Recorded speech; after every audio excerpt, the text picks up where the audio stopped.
Buenos días, queridos compañeros y querido profesor. En el día de hoy le estaremos hablando un poco sobre análisis del comportamiento global. Estaremos mostrándoles una pequeña introducción, un análisis del Producto Interno Bruto, el comportamiento en unos casos prácticos, el desempleo y la inflación. Durante el año 2024, la economía mundial enfrentó un proceso de ajuste y moderación después de los años. La inflación y tensión post-pandemia. La inflación global comenzó a disminuir, aunque de forma desigual entre regiones. Estados Unidos y Europa mantuvieron políticas monetarias restrictivas, mientras China experimentó un crecimiento más moderado debido a la crisis inmobiliaria y la débil demanda interna. El Producto Interno Bruto en Estados Unidos, en términos de crecimiento, ha experimentado una expansión más rápida que la de Europa entre 2008 y 2023. Aún así, sigue siendo la economía más grande del mundo por el Producto Interno Bruto nominal. Estados Unidos ha tenido un crecimiento más acelerado que el de Europa en los últimos años.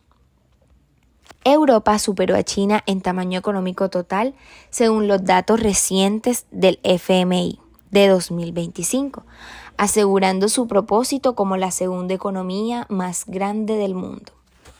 China, por su parte, tiene el Producto Interno Bruto más grande en términos de paridad de poder adquisitivo y el mayor exportador mundial a pesar de su crecimiento dinámico. Se espera que su economía crezca más lentamente en comparación con Estados Unidos en un futuro. Ahora vamos a entrar en un comparativo sencillo entre dos casos prácticos que muestran cómo dos economías grandes del mundo han manejado su estrategia de crecimiento. En el primer caso tenemos a China. China ha construido su crecimiento enfocándose fuertemente en la exportación. Esto la ha llevado a convertirse en el mayor exportador mundial de bienes y servicios. Además, China no solo exporta mucho, sino que ha apostado por producir bienes de alto valor, como los paneles solares y otros productos tecnológicos. Su estrategia es clara: dominar sectores estratégicos y diversificar su crecimiento. Incluso buscan expandirse hacia áreas como la energía, la tecnología avanzada y manufacturas complejas. En el segundo caso lo vemos en las economías más grandes del mundo por PIB nominal, como las de la Unión Europea. Estas economías se caracterizan por ser altamente diversificadas, con mercados muy abiertos y una fuerte presencia de la innovación.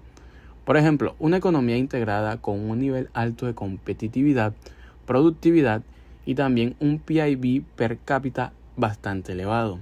Aquí la idea es que, mientras China concentra y domina sectores estratégicos para crecer, las economías europeas apuestan por la diversificación y la innovación y la integración económica. Ahora, pasando al tema del desempleo, vamos a ver brevemente cómo se comporta este indicador en tres regiones claves: Estados Unidos, Europa y China. Estados Unidos. En Estados Unidos, para julio del 2025, la tasa de desempleo se ubicó en el 4,1%.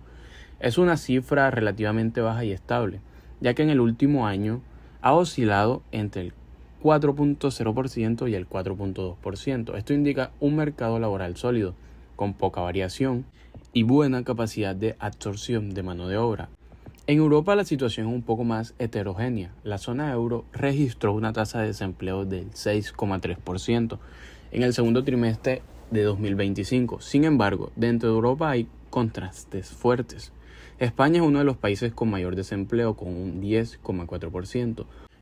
Malta, por otro lado, presenta la más baja, alrededor del 2,6%. En Reino Unido, la tasa armonizada fue del 4,7%, parecido al de Estados Unidos. En el caso de China, la tasa de desempleo para octubre de 2025 fue del 5,10%, una ligera disminución frente al mes anterior. China mantiene un desempleo moderado y estable y acorde a una economía en transición hacia sectores más tecnológicos.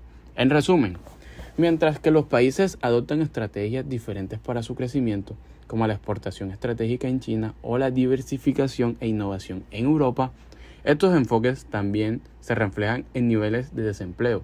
Cada modelo económico impacta la estabilidad laboral y la competitividad, mostrando que no existe un único camino, sino estrategias adaptadas a las capacidades y necesidades de cada país. Un aumento en las tasas de interés encarece el crédito, lo que reduce la inversión y el consumo, disminuyendo así la demanda agregada y por ende la inflación. Los bancos centrales también utilizan otras herramientas como las operaciones de mercado abierto para influir en la liquidez del sistema financiero y, en última instancia, en la inflación. El ciclo económico, con sus fases de expansión y contracción, influye significativamente en la inflación. Durante las expansiones económicas, la demanda agregada tiende a aumentar, lo que puede generar presiones inflacionarias si la otra oferta no se ajusta rápidamente. En cambio, durante las recesiones, la demanda agregada disminuye, lo que puede llevar a una desaceleración de la inflación o incluso a deflación. Estados Unidos. La inflación ha mostrado cierta persistencia con una tasa interanual que aumentó ligeramente al 2,4% en junio de 2025. Aunque se ha mantenido en niveles moderados en comparación con sus picos anteriores, en el periodo de septiembre de 2024 a septiembre de 2025, la inflación general del IPC fue del 3,01%. Europa. La inflación ha experimentado una moderación significativa. En julio de 2025, la tasa de inflación anual en la eurozona se situó en el 2,0%, manteniéndose estable con respecto al mes anterior y acercándose al objetivo del Banco Central Europeo. La inflación anual de toda la Unión Europea fue del 2,4% en el mismo mes. China. La situación inflacionaria en China ha sido notablemente diferente, caracterizada por presiones deflacionarias o una inflación muy baja. En octubre de 2025, China registró un dato positivo de inflación de precios al consumidor, IPC, del 0,2% interanual, su primer aumento positivo desde junio, lo que sugiere posibles señales de recuperación económica tras un periodo con cifras negativas o cercanas a cero.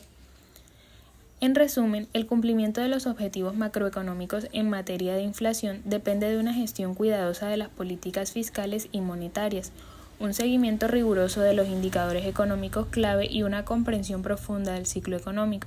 La coordinación entre las políticas y la capacidad de anticipar y responder a los cambios en el entorno económico son fundamentales para mantener la inflación bajo control y promover un crecimiento económico sostenible. En conclusión, las 3 economías más grandes del mundo han evitado una recesión severa. Sus trayectorias son dispares. Estados Unidos presenta la economía más resiliente con un crecimiento del PIB sólido impulsado por el consumo interno, un mercado laboral ajustado y una inflación persistente pero controlada, mientras que Europa muestra signos de recuperación pero enfrenta un crecimiento más lento y vulnerable a la incertidumbre geopolítica, aunque ha logrado un éxito considerable en la moderación de la inflación. Y China se enfrenta a una desaceleración estructural y desafíos internos, incluyendo una demanda doméstica débil y presiones deflacionarias a pesar de mantener tasas de crecimiento del PIB más altas que las economías avanzadas. Muchas gracias.